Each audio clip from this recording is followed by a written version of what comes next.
a trajectory analysis and ballistics report.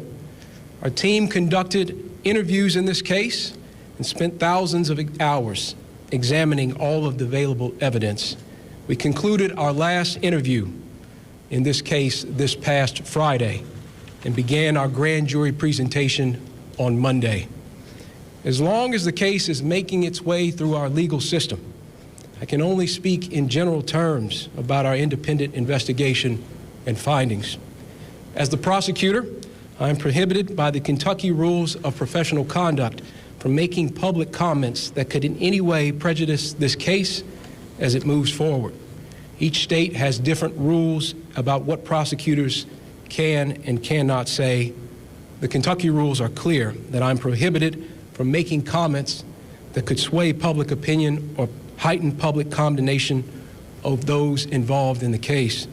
These are crucial rules to ensure due process under the Constitution. When prosecutors prematurely release information about the case to the public, it can risk justice by poisoning the jury pool, violating the accused's rights to a fair trial, and even jeopardizing the final verdict. The success of our legal system is predicated on the principle that the accused is innocent until proven guilty. Despite passions, opinions, and desire for every detail to be known, the rule of law must apply. Justice must be done. In the early morning hours of March 13th, officers from LMPD executed a search warrant at 3003 Springfield Drive, apartment 4. This was Miss Breonna Taylor's residence. The officers were advised by superiors to knock and announce their presence in serving this specific search warrant.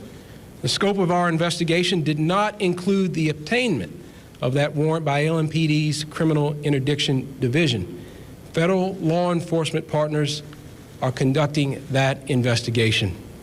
Sergeant Mattingly and Detectives Cosgrove and Hankinson had no known involvement in the preceding investigation or obtainment of the search warrant. They were called into duty as extra personnel to effectuate the service of the search warrant. They only had information conveyed to them during their prior briefing. Evidence shows that officers both knocked and announced their presence at the apartment. The officers' statements about their announcement are corroborated by an independent witness who was near in proximity to apartment 4. In other words, the warrant was not served as a no-knock warrant.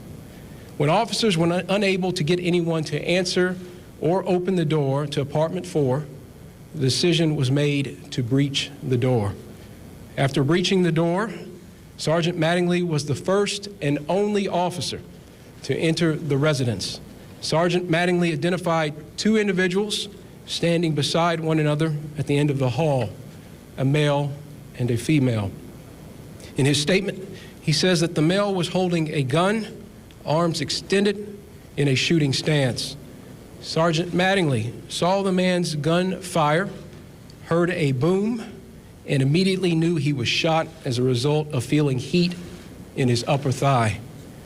Kenneth Walker fired the shot that hit Sergeant Mattingly, and there is no evidence to support that Sergeant Mattingly was hit by friendly fire from other officers.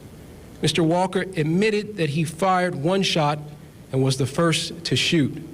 In addition to all the testimony, the ballistics report shows that the round that struck Sergeant Mattingly was fired from a 9mm handgun. The LMPD officers fired 40 caliber handguns. Sergeant Mattingly returned fire down the hallway. Mattingly fired 6 shots. Almost simultaneously, Detective Cosgrove, also in the doorway, shot 16 times. This all took place in a matter of seconds. In total, 6 bullets struck Ms. Taylor. Medical evidence obtained by our team indicates that only 1 shot was fatal. Further medical evidence shows that Ms. Taylor would have died from the fatal shot within a few seconds to 2 minutes after being struck. Detective Hankinson fired his weapon 10 times, including from an outside sliding glass door and through a bedroom window. Some bullets traveled through apartment 4 and into apartment 3 before some exited that apartment. At the time, 3 residents of apartment 3 were at home, including a male, a pregnant female, and a child. There is no conclusive evidence that any bullets fired from Detective Hankinson's weapon struck Ms. Taylor. The KSP ballistics analysis did not identify which of the 3 officers fired the fatal shot. After receiving that information, I asked the FBI crime lab to conduct its own analysis to see if they reached the same results. The FBI ballistics analysis concluded the fatal shot was fired by Detective Cosgrove. Our office looked at both reports to determine if there were major differences in the procedures used by each lab that would have led the FBI to identify who fired the fatal shot. Both law enforcement agencies use similar equipment and analysis, and each lab is highly respected for their work. There was nothing our investigators could point to, nor anything provided by the respective agencies that directly explains why one lab made the call while another did not.